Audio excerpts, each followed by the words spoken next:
Hello, guys. Welcome to my next Monday Bagel episode. My guest is today Nataliia Badora. She's a Ukrainian attorney at law, IP and IT lawyer, practicing in one of the most prestigious Ukrainian law firms, Mamunia IP, and recently awarded by ITechLaw Association as Best Young Star Lawyer. Nataliia, it's great you could join me. Thank you. Pleasure to be here. We met in Amsterdam during ITechLaw conference, and we had a very good discussion about AI and Ukrainian IP law. So at the beginning, I would like to ask you, how is AI regulated generally in Ukraine? If it's regulated, how it looks like?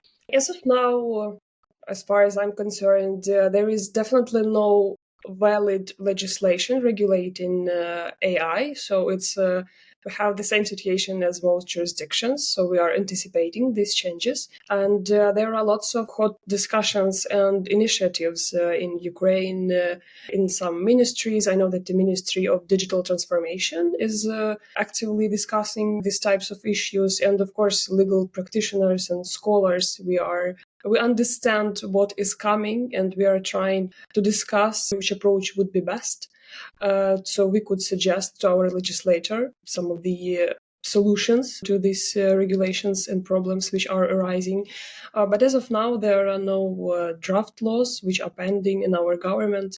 The government has a lot of issues to address due to the political situation. We are preparing and waiting for some better time. Yeah, I fully understand you have great problems not related to AI, but the situation is quite similar to our Polish. We have some working groups. I'm involved in one of them where we work on implementation of AI and its legal impact, but no Polish law is drafted. We await AI Act. But AI has come already to our day-to-day work. How do you apply AI in the field of IP rights? Is there any specific solutions in Ukraine?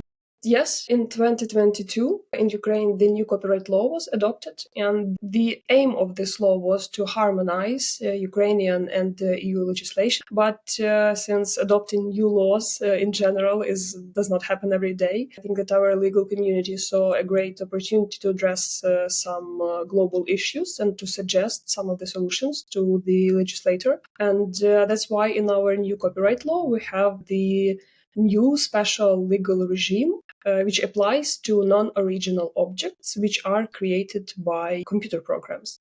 So it's not copyright, it's a sui generis rights of special kind, and it's not works, it's objects, because the originality criteria involves an individual and his or creative choices. So it's a quite balanced solution how to avoid the copyright requirements to these works, but still to protect them somehow.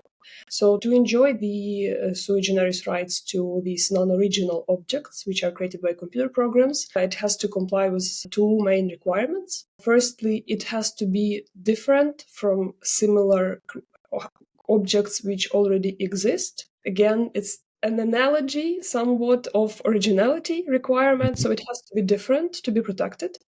And secondly, it has to be created by a computer program without direct participation of an individual. So basically we have two requirements. They both, in my opinion, have already like these vague categories to be decided by case law, because it will be quite challenging to define what is different from some other objects that are existing, to what extent they are different. It will also be a challenge for our court experts. It will be most likely their job to define what is different, which criteria to apply. I had a very interesting discussion about UK IP law and how it looks in Ukraine. According to copyright law, the rights holder shall be the person who owns rights to computer programs. So initially an author or the rights holder if the rights were transferred. And it can be also a legitimate user of a program if there is a license agreement. So basically it's initially the rights holder of a computer program of AI itself, but there might be terms of use or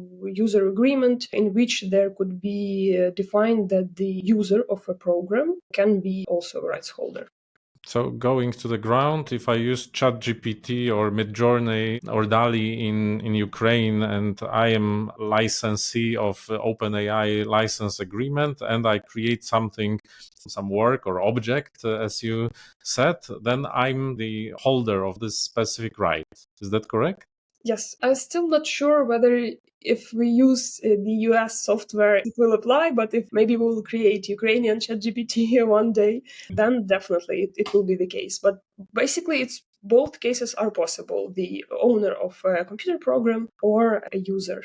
It's extremely interesting because it's an answer on many questions that are now put in front of courts in US, in UK, in the West. So it can be an inspiration for the foreign legislation. Yes, I agree, but it's still quite important to remember that it's copyright experts who create computer-generated objects, and it's mostly copyright related, and it's regulated by copyright law. When it comes to patents, I think that there are still issues to address, even though objects are not defined. It could be anything, basically, but there is another aspect of AI-created works, which whether they can be patented and who shall be an inventor, and those aspects are not still regulated in Ukraine. Okay, so I advise all the people that would like to go deeper in patents to listen to one of my previous podcasts with Peter Slovinsky. Coming back to Ukraine, do Ukrainian lawyers use AI? How they approach toward AI? I think everyone uses AI, but not everyone admits that they use AI, especially when it comes to our work.